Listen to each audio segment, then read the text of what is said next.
When I first traveled through Central Asia in 1982, Russian was the lingua franca, the language I used in all the republics. And it still works surprisingly well today. But this time, as I revisit Kazakhstan, Uzbekistan, and Kyrgyzstan, decades later, I've decided to go deeper. I want to learn the local Turkic languages, in particular Uzbek and Kazakh, as I prepare for a motorcycle trip through the region next year. Turkish, Azerbaijani, Uzbek, and Kazakh all belong to one big language family. But how much do they really understand each other? Can someone who speaks Turkish make sense of a conversation in Samarkand, here where I am right now, or Almaty, where I was last week? So in order to answer this question, I'll explore how mutually intelligible these four Turkic languages are by comparing real sentences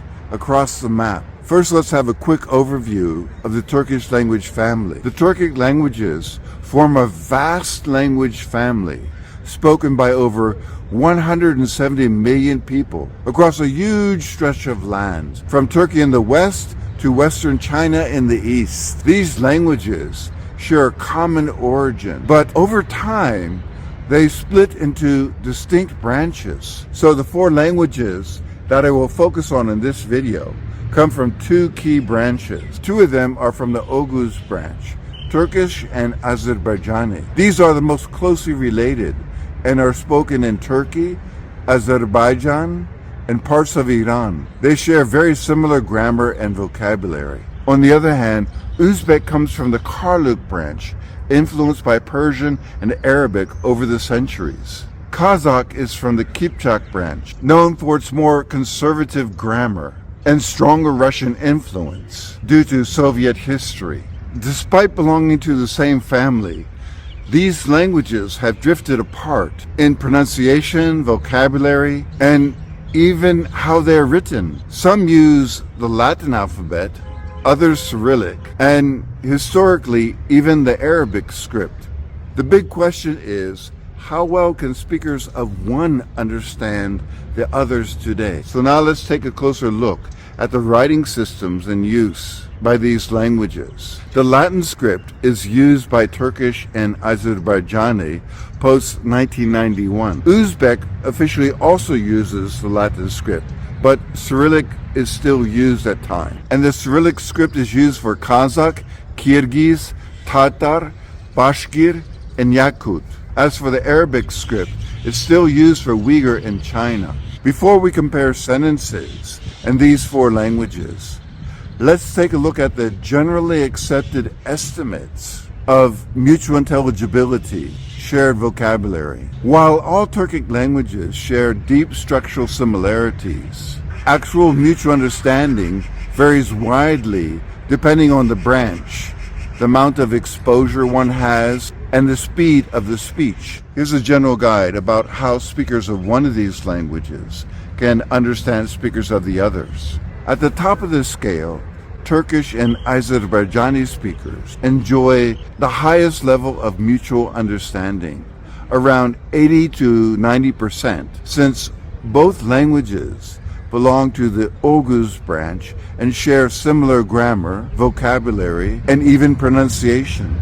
Uzbek and Kazakh, though from different branches, still show a relatively strong connection, roughly 50 to 60% comprehension, thanks to geographical proximity and shared Soviet-era influences, like Russian loanwords and the Cyrillic alphabet. Oh, where are you from? I'm from Uzbekistan. My nationality is Kazakh, but I live in Uzbekistan. And at home, what language do you speak? We speak Kazakh.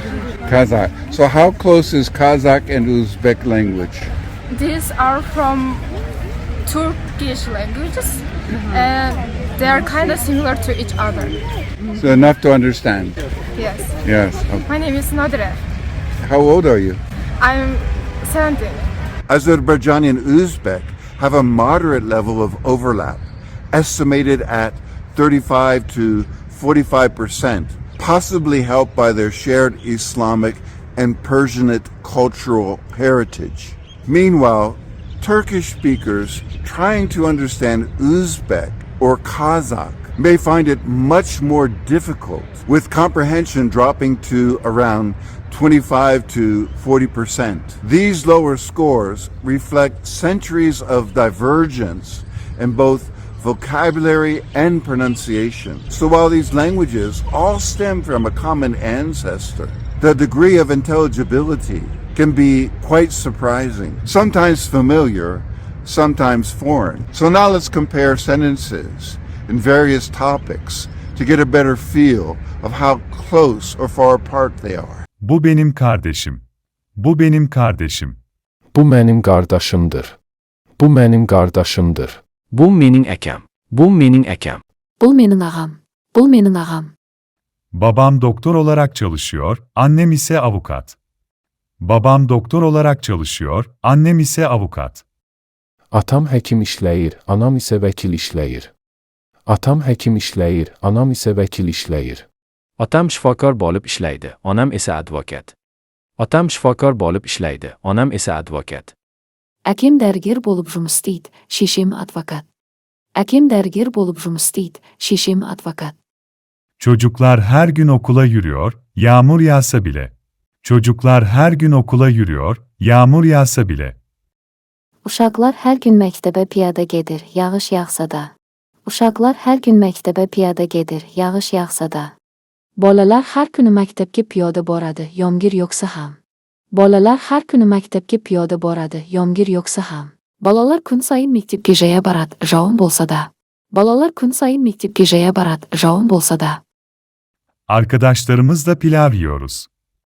Arkadaşlarımızla pilav yiyoruz. Dostlarımızla plov yeyirik. Dostlarımızla plov yeyirik. Do'stlarimiz bilan palov yeyapmiz. Do'stlarimiz bilan palov yeyapmiz. Do'stlarimiz bilan birga pilav yeb жатырмыз. Do'stlarimiz bilan birga pilav yeb жатырмыз. Bugün hava soğuk, yarın kar yağabilir. Bugün hava soğuk, yarın kar yağabilir.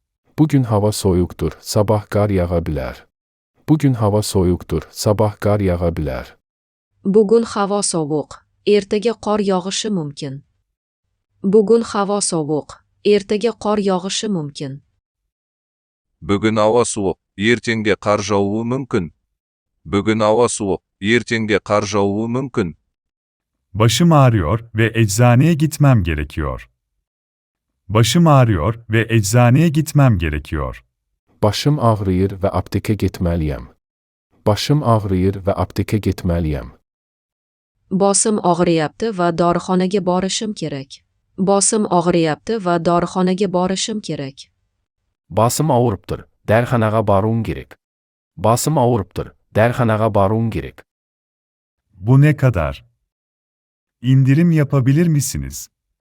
Bu ne kadar? İndirim yapabilir misiniz? Bu neçəyədir? Endirim edə bilərsiniz. Bu neçəyədir? Endirim edə bilərsiniz. Bu qancha turadi? Arzonroq qila olasizmi? Bu qancha turadi? Arzonroq qila olasizmi? Бұл qancha turadi? Bag'at suruga bo'ladimi? Бұл qancha turadi? Bag'at suruga bo'ladimi? İnsanlar ailelerini geçindirmek için çalışır ve para kazanır.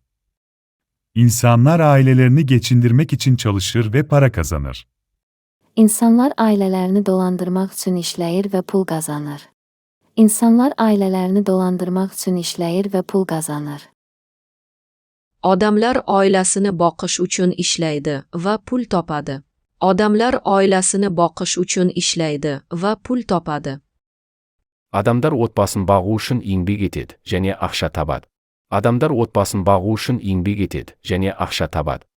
As we have seen, these four Turkic languages share deep roots, but mutual understanding varies, sometimes surprisingly. For speakers of Turkish and Azerbaijani, comprehension is fairly smooth, but when you cross into Central Asia, you enter a world of shifted sounds, borrowed words, and branching grammar. Still, the family resemblance is always there. For me, this journey isn't just about language. It's about reconnecting with a region, I first saw 40 years ago, and now learning to hear it with new ears. As I prepare to travel across Central Asia again, I'm more excited than ever to keep learning Uzbek and Kazakh, not for just communication, because I can often rely on Russian or even English, but for connection. If you speak one of these languages, or you're learning, let me know in the comments how well you understand the others. Exploring Turkic languages has reminded me how fascinating and diverse even one language family can be. If you've enjoyed this journey, I invite you to explore mine at polyglotdreams.com. At polyglotdreams.com, you'll find my memoir, A Life in 30 Languages, written in multiple languages, along with dual language versions such as English and Chinese or Spanish and Portuguese, which are incorporated into language learning sets that also include audiobooks so that you can take your language skills to the next level. After using over 30 languages across 101 countries, I can tell you the best way to learn a language is to live it. Thank you for watching, and see you in the next video.